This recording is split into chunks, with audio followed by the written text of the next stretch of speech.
ଆଜିର ପ୍ରଥମ ପ୍ରଶ୍ନ, କେଉଁ ଜୀବ ପାଣିରେ ରୁହେ କିନ୍ତୁ ପାଣି ପିଏ ନାହିଁ? ଅପସନ୍ ଏ ସାପ, ଅପସନ୍ ବି ମାଛ, ଅପସନ୍ ସି କୁମ୍ଭୀର, ଅପସନ୍ ଡି ବେଙ୍ଗ। ଏହାର ସଠିକ୍ ଉତ୍ତର ଜାଣିଥିଲେ କମେଣ୍ଟ କରନ୍ତୁ। ମୁଁ ଆପଣମାନଙ୍କୁ ସମୟ ଦେଇଛି।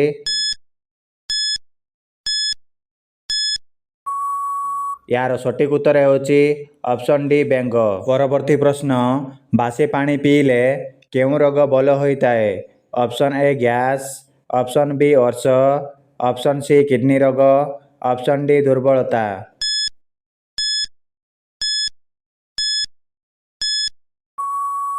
ଏହାର ସଠିକ୍ ଉତ୍ତର ହେଉଛି ଅପସନ୍ ସି କିଡନୀ ରୋଗ। ପରବର୍ତ୍ତୀ ପ୍ରଶ୍ନ, କେଉଁ ଦେଶରେ ପ୍ରଥମେ ଉଡ଼ାଜାହାଜ ତିଆରି ହୋଇଥିଲା? Option A Bharat, option B America, option C Japan, option D Russia.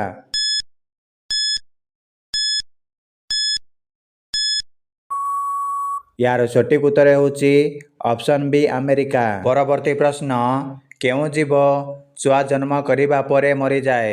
Option A ନେଉଳ, ଅପସନ୍ ବି ଝିଟିପିଟି, ଅପସନ୍ ସି ମାଛ, ଅପସନ୍ ଡି ବିଛା।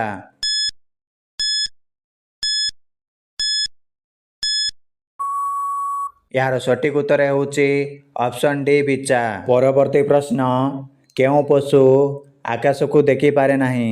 ଅପସନ୍ ଏ ଘୋଡ଼ା, ଅପସନ୍ ବି ଘୁଷୁରୀ, ଅପସନ୍ ସି ମେଣ୍ଢା, ଅପସନ୍ ଡି ଗଧ।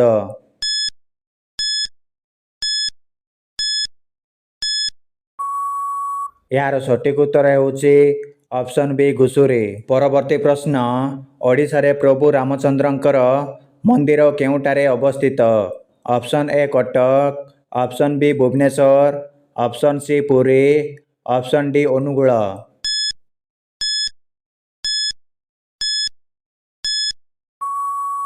ଏହାର ସଠିକ୍ ଉତ୍ତର ହେଉଛି ଅପସନ୍ ବି ଭୁବନେଶ୍ୱର। ପରବର୍ତ୍ତୀ ପ୍ରଶ୍ନ, ଓଡ଼ିଶାର କେଉଁ ସହରରେ ସବୁଠାରୁ ଅଧିକ ମନ୍ଦିର ଅଛି?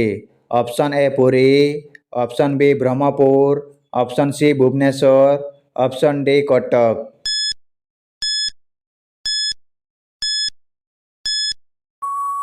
ଏହାର ସଠିକ୍ ଉତ୍ତର ହେଉଛି ଅପସନ୍ ସି ଭୁବନେଶ୍ୱର। ପରବର୍ତ୍ତୀ ପ୍ରଶ୍ନ, ଓଡ଼ିଶାର ଗଙ୍ଗା କାହାକୁ କୁହାଯାଏ? Option A Kaveri, option B Mahanadi, option C Yamuna, option D Trishna.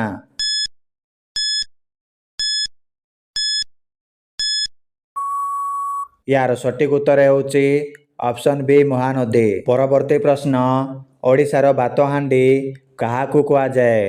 Option A Kalahandi, option B Bargarh, option C Kandhamal, option D Mayurbhanj.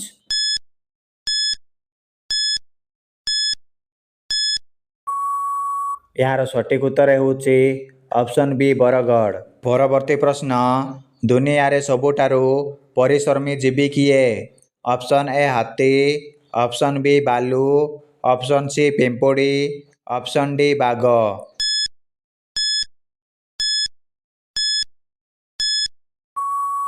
ଏହାର ସଠିକ୍ ଉତ୍ତର ହେଉଛି ଅପସନ୍ ସି ପିମ୍ପୁଡ଼ି। ପରବର୍ତ୍ତୀ ପ୍ରଶ୍ନ, ଗାନ୍ଧିଜୀ କେଉଁ ଜାତିର ଥିଲେ?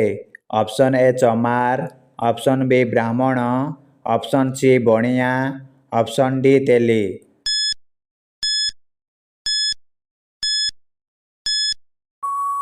ଏହାର ସଠିକ୍ ଉତ୍ତର ହେଉଛି ଅପସନ୍ ସି ବଣିଆ। ଏହି ପ୍ରଶ୍ନ ଆପଣଙ୍କ ପାଇଁ। ଏହି ପ୍ରଶ୍ନରୁ ସଠିକ୍ ଉତ୍ତର ଜାଣିଥିଲେ କମେଣ୍ଟ କରନ୍ତୁ।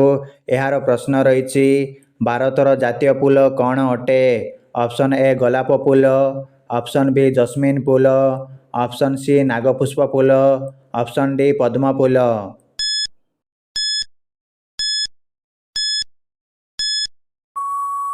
ଏହାର ସଠିକ୍ ଉତ୍ତର ହେଉଛି ଅପସନ୍ ଡି ପଦ୍ମ ଫୁଲ।